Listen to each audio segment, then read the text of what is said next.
From where I sit now, it is evident to me that life is a continuum. And I say this where I sit now. I have been of that mind for a long time. Life is a continuum. It is not defined or constrained by the event that is referred to as death, any more than it is constrained by the event that is referred to as birth. However, there tends to be a whole bunch of this, that, and kind of energy around the birth, the entry into a particular area of experience, which is all this is. This is an area of experience. And I say this, not necessarily this room. This room is the area of experience that I'm having right now, and you're having, let's say, vicariously. Well, I'm talking about what we consider the planet Earth. It's simply an area of experience. It's an area of a particular density, a particular dimension, a particular locale, so to speak. It's a particular nexus of consciousness is what it is.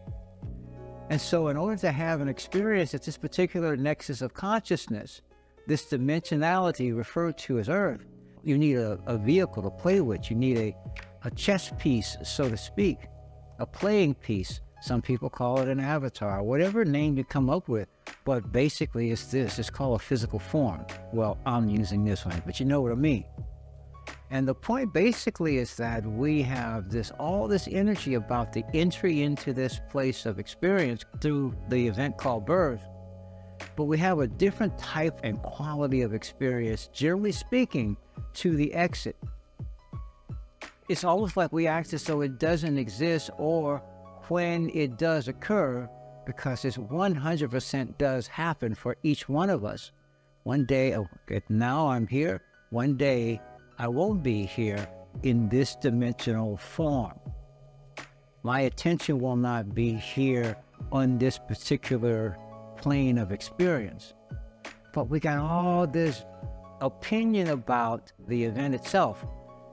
And so I'm here, while I'm here at least, to at least put my contribution into this idea that life is a continuum that has no antithesis to it. But what we refer to as death is only an exit from this particular stage of experience itself, place of experiential possibility, or you could say experiential actuality, because we do create a body of experience while we're here. Now, the issue gets down to the quality of it. It also gets down to the level of volition that's associated with it. We have something that's referred to as free will. And so whatever we create is what we create, and we are free to do it. That even means we're free to act as though we're not free. Typically speaking, though, when you act as though you're not free, you start to believe that you're not free. You start to think that way because it becomes a pattern of thinking with associated behavior.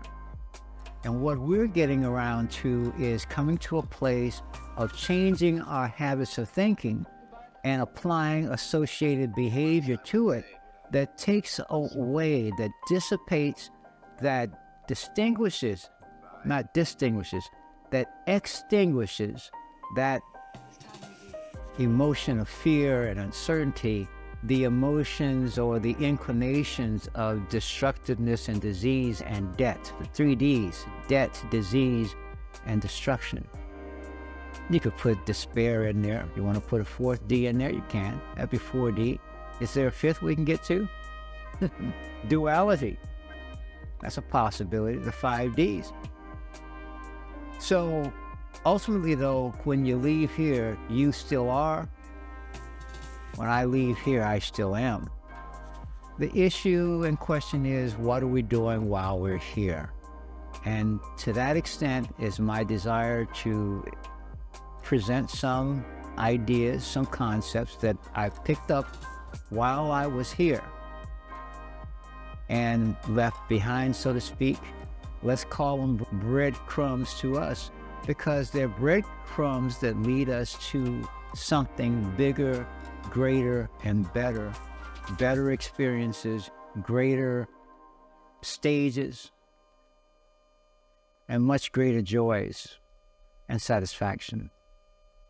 That's what I want to say for right now. Thank you for joining me on this journey.